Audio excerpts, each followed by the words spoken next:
Welcome to episode 1. Let's explore SGGU, Vinzul.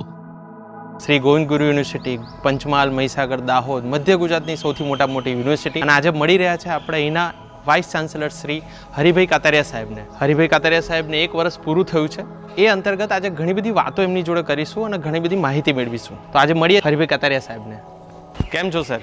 Bus welcome. કેવું છે? પહેલાં તો સર 1 વર્ષ પૂરું થયું એના માટે ખૂબ ખૂબ અભિનંદન તમને. ખૂબ અભિનંદન સાહેબ. આજે મળવાનો આશય એ હતો કે તમારી જોડેથી સમજવું છે કે યુનિવર્સિટી એક તો 1 વર્ષ પૂરું થયું છે. 1 વર્ષની અંદર ઘણો બધો બદલાવ જોવા મળી રહ્યો છે. યુનિવર્સિટીનું બિલ્ડિંગ જે જગ્યાએ કાંઈ હતું નહીં ત્યાં ઘણું બધું બની રહ્યું છે. તો થોડી ઘણી આપણે વિઝિટ કરીને જાણકારી લેવી છે તમારી જોડે. સર પહેલાં તો કેવું રહ્યું 1 વર્ષ? ખૂબ સારું રહ્યું. ગયા વર્ષે આપણે જે નવા 10 ડિપાર્ટમેન્ટ ચાલુ કર્યા જી, એમાંથી 7 જેવામાં આપણે સફળ રહ્યા. વાહ. અને વર્ષ દરમિયાન જે એકેડેમિક કેલેન્ડર મેન્ટેન કરવાનું હોય હા. એ આપણે જે ગયા વર્ષે જૂનમાં કેલેન્ડર આપ્યું હતું હા, એ પ્રમાણે વર્ષ દરમિયાન આપણે બધી જ એક્ટિવિટી કરી શક્યા છીએ. અને આ કેલેન્ડર બધી આપણી એફિલેટેડ કોલેજીસ એણે પણ ખૂબ સારી રીતે આપણને કોઓપરેટ કરીને ફોલો કર્યું છે. અરે વાહ. એટલે એના કારણે શું થયું કે આપણી જે પરીક્ષાઓ છે એ મોટાભાગની પરીક્ષાઓ આપણે ઇલેક્શન પહેલાં જ પૂરી કરી શક્યા. અરે વાહ. ઘણી બધી યુનિવર્સિટીને આ ઇલેક્શનના કારણે પરીક્ષાઓ પોસ્ટપોન કરવાનો પણ વખત આવ્યો. એટલે ઇલેક્શનમાં સાહેબ એટલે આયોજનની અંદર એ લોકો હોય છે એટલા માટે? ઇલેક્શનમાં કેવું છે કે જુદી જુદી કોલેજોની અંદર એ લોકો મતગણતરી માટે સેન્ટર બધા લેતા હોય, અધ્યાપકોની ડ્યુટી લાગતી હોય. Yes yes yes. એટલે અધ્યાપકો અવેલેબલ ના હોય. અમુક જગ્યાએ તો મતગણતરી હોય તો ત્યાં તો એ લોકો કબજો લઈ લે, પછી તમે કોલેજે જવાનું જ ના હોય. એ સેક્શનમાં તમે જઈ ના શકો. તો આવા નિર્ણય તો સાહેબ બહુ અઘરા, કારણ કે ઇલેક્શનની તો તારીખો જાહેર થતા ઓછો સમય મળતો હોય. હા, એટલે પરીક્ષા ઘણી બધી જગ્યાએ પાછી લેવી પડી છે. આપણે સદનસીબે થોડી વહેલી શરૂ કરી હતી. વાહ. એટલે આપણી પતી ગઈ છે. આપણે આ વખતે પહેલી વાર સેન્ટ્રલ એસેસમેન્ટનો પ્રયોગ કર્યો. એટલે કે જે પરીક્ષાઓ લીધી આપણે એના આપણે 5 સેન્ટર બનાવ્યા એસેસમેન્ટ માટેના. એક જિલ્લામાં એક એવા 5 સેન્ટર. એસેસમેન્ટ એટલે રિઝલ્ટ ચેકિંગ? હા, પેપર ચેકિંગ. અચ્છા. તો એ પેપર ચેકિંગની ક્રિયા પહેલાં એવું હતું કે આપણે અધ્યાપકોના ઘરે પેપર મોકલાતા હતા. અચ્છા. આ વર્ષથી આપણે એ બંધ કરી દીધું. તો અધ્યાપકો પછી અહીંયા જ બેસીને તપાસે? હા, એ 5 એને આપણે પસંદગી આપી હોય કે ભાઈ તમારે કયા જિલ્લામાં તપાસવા છે. અચ્છા. તો એના અગાઉથી ફોર્મ ભરાઈ દીધેલા. એટલે એ લોકોએ જે પ્રાયોરિટી આપી હોય એ પ્રમાણે આપણે એમને સેન્ટર ફાળવ્યું. વાહ. અને એના કારણે શું છે કે એસેસમેન્ટની પ્રક્રિયા પણ અત્યારે પૂરી થઈ ગઈ, સ્પીડમાં થઈ હશે. હા. પછી દર વખતે આપણે માર્ક્સની એન્ટ્રી અહીંયા આવીને કરતા હતા. અચ્છા. આ વખતે આપણે સેન્ટર ઉપર જ કરાવી ને અધ્યાપકોના માધ્યમથી કરાવી. વાહ. એટલે એમાં એરર્સ છે એ ના આવે. એટલે જે રીએસેસમેન્ટના કેસીસ વધતા હતા એ બહુ ઘણા ઘટી જશે આના લીધે. અને પરિણામો લગભગ આપણા હવે એકાદ અઠવાડિયામાં આવી જશે. અરે વાહ. તો એક્ઝામથી સાહેબ પરિણામ સુધીની જે જર્ની છે એ કેટલા વખતની અંદર પૂરું થવાનો તમારો ગોલ હતો? આમ તો કેટલા સમયમાં પૂરું? 45 દિવસનો નિયમ છે, પણ આપણે તો કદાચ 30 દિવસની અંદર આ કામ પાર પાડી શકીશું. વાહ. કે જે છેલ્લી પરીક્ષા પૂરી થઈ હોય એના 30 દિવસની અંદર પરિણામ સુધી આપણે પહોંચ્યા છીએ.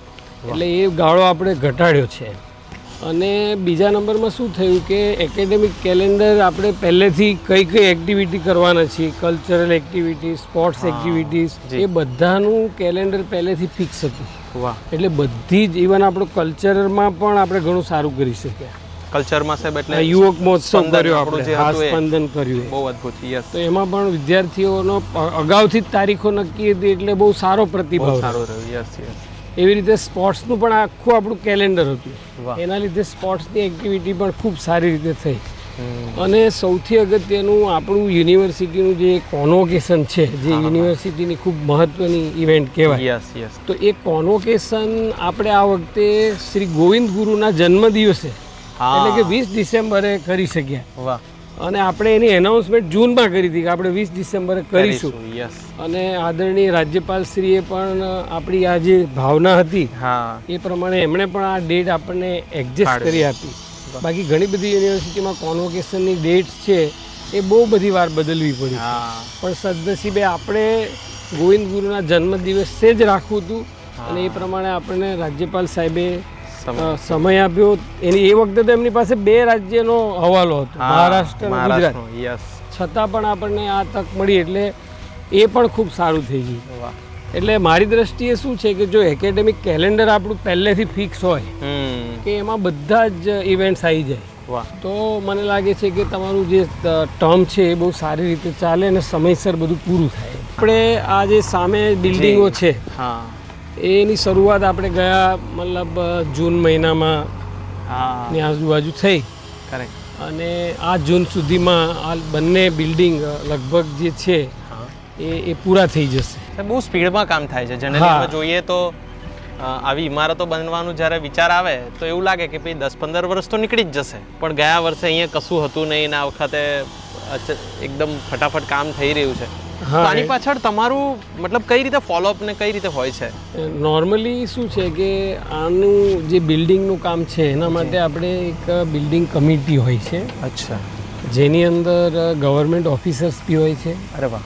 અને એના નિષ્ણાંત લોકો એન્જિનિયર્સ પણ હોય છે. આપણા યુનિવર્સિટીના પણ BOM અને ECના મેમ્બર્સ હોય છે. અચ્છા. તો એની મિટિંગો અમે સમયાંતરે કરતા રહીએ છીએ અને મિટિંગ લઈ અને આપણે આનો ફોલોઅપ રાખીએ છીએ. અને આપણે એક યુનિવર્સિટીના એડવાઇઝર આના માટેના NK ઓઝા છે એ નિયુક્ત કરેલા છે. અરે વાહ.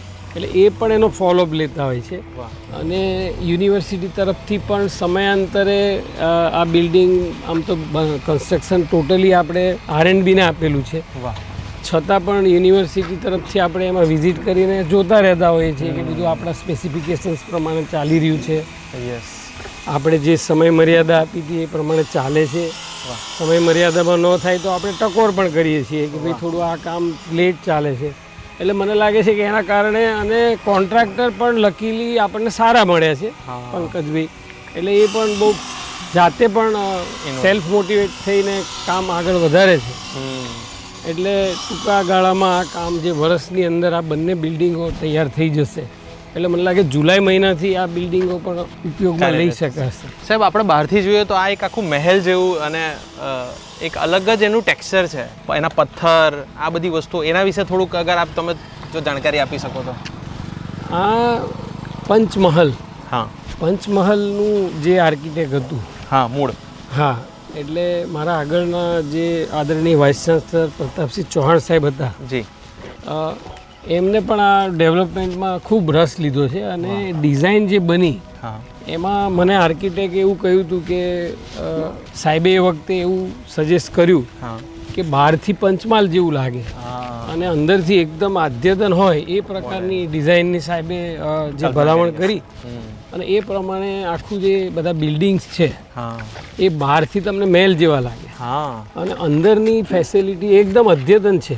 એટલે આપણે જે ઇન્ટરનેશનલ કક્ષાની જે સુવિધાઓ જોઈએ એ પ્રકારની સુવિધાઓ ઉપલબ્ધ છે. એટલે એનો શ્રેય તો મારે ચૌહાણ સાહેબને આપવો પડે કારણ કે એ વિઝન એમનું હતું. બરાબર. અને હું નસીબદાર છું કે આટલું સરસ સુંદર ઇન્ફ્રાસ્ટ્રક્ચર એમણે મને હેન્ડઓવર કર્યું છે. એમના વખતે એડમિન બિલ્ડિંગ અને આ લાઇબ્રેરી બિલ્ડિંગ અને એક્સેલન્સ બિલ્ડિંગ ઓલમોસ્ટ કમ્પ્લીટ થઈ ગયા હતા. એટલે એ મને રેડી મળ્યા.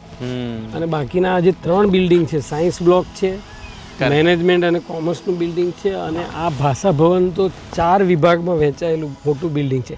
તો આ 3 બિલ્ડિંગ છે લગભગ 1 વર્ષમાં બની ગયા. એટલે કોન્ટ્રાક્ટરનું કામ ઘણું સ્પીડી અને સારું રહ્યું છે. કે જ્યારે બી અહીં આવીએ ત્યારે આખી એક અલગ બિલ્ડિંગ બનેલી દેખાય, પરફેક્ટ દેખાય અને એવું લાગે જ નહીં કે હમણાં બનેલું હશે. મતલબ બહુ જ વેલ ફિનિશ લાગે.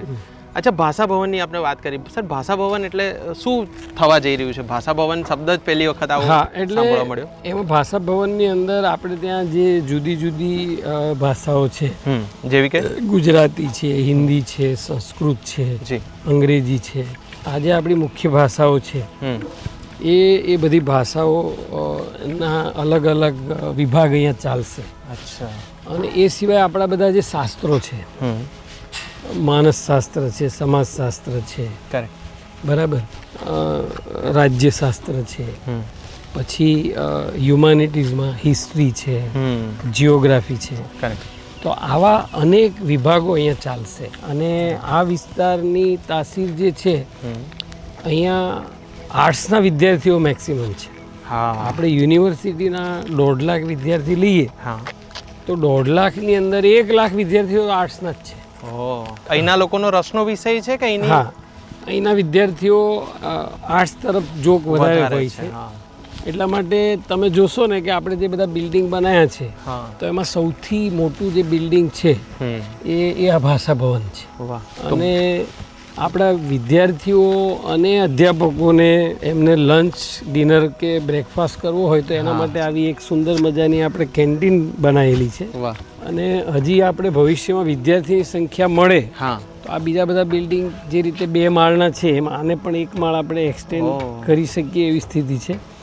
સામે જે બિલ્ડિંગ છે એ આપણું લાઇબ્રેરી બિલ્ડિંગ છે. અચ્છા, એ પણ ખૂબ અદ્યતન આધુનિક બિલ્ડિંગ છે, લાઇબ્રેરીનું લેટેસ્ટ.